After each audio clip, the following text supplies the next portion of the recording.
Welcome back to Subway Friday Football Fever. We've still got a lot of games to show you, so let's jump right back into the action. Second-ranked team in our poll, Palmetto, hosted Bayshore. Third quarter we begin.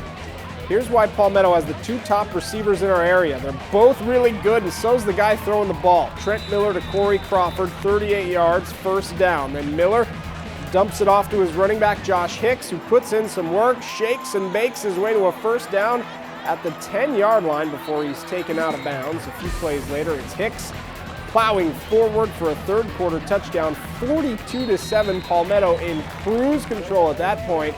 Tigers win another blowout, 42-7. They stay undefeated. They still haven't even had a close game. Well, how would Southeast respond a week after being blown out at Manatee? Seminoles hosting DeSoto. Brian Poole to Trey Laws for a 20-yard gain and a first down. 3rd and 3 later, it's Poole on the keeper trying to find the end zone, dancing and cutting. He gets close, but not all the way. Still a great effort. So 4th and inches here. It's Miles Braxton Johnson pitching to Poole, who scores. Puts the Noles up 21-7 at that point. Maybe they let off the gas a little bit. Bulldogs did have some nice moments in this one. Rashid Dashiel floats a ball that Mitch Shamlin goes up and gets. He'd fumbled, but they'd recover. DeSoto would score on the drive, but it wasn't enough. Southeast wins by 2 touchdowns, 28-14, but the Noles may have played down to the competition on this night. Riverview up in Pinellas County, taking on Palm Harbor. Another tough night for the Rams. Riverview managed just 1 score on the night, a second quarter TD. Hurricanes got the win, 27-7. Charlotte made a trip down south for the second straight week. Tarpons taking on Gulf Coast in Naples, third quarter. That's QB Zach Hammond from Charlotte, keeping it. He's an athlete, picks up 20 yards on the play. A few plays later, Hammond back, fires, Dwight Reynolds, touchdown Tarpons, 39-0, Charlotte leading at that point. And then Devin Olarantola jumps up and picks off the Gulf Coast QB. Charlotte wins this ball game 46-0. Greatest mascot name ever.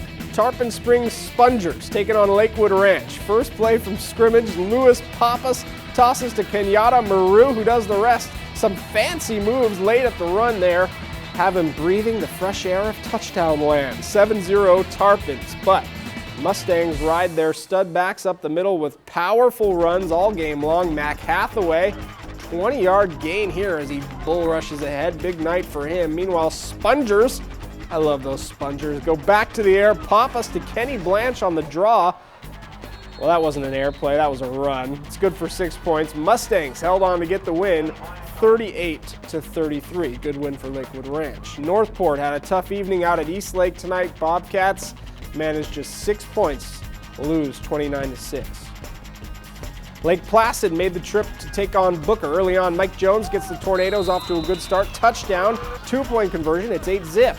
Then after the Dragons tie it up, it's Alex Riddle back to pass, and I said going into this one, you gotta find Ricky Jones Jr., and that's why. He is good.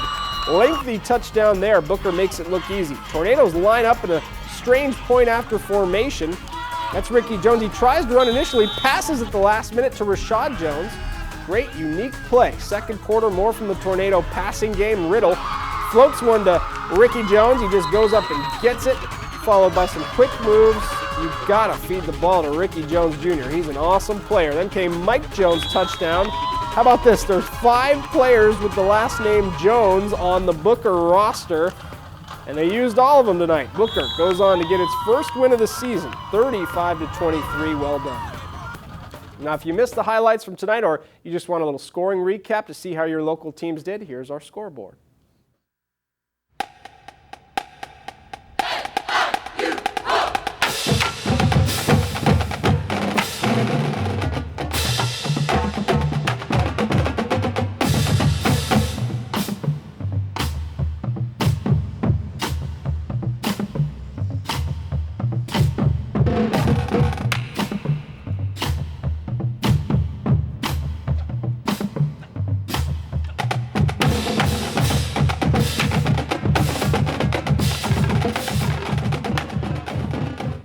right, when SNN Local News 6 Subway Friday Football Fever continues, we will effort you to get Doug Fernandez from the Herald-Tribune here to talk about us. If not, we'll recap some highlights. Stick around.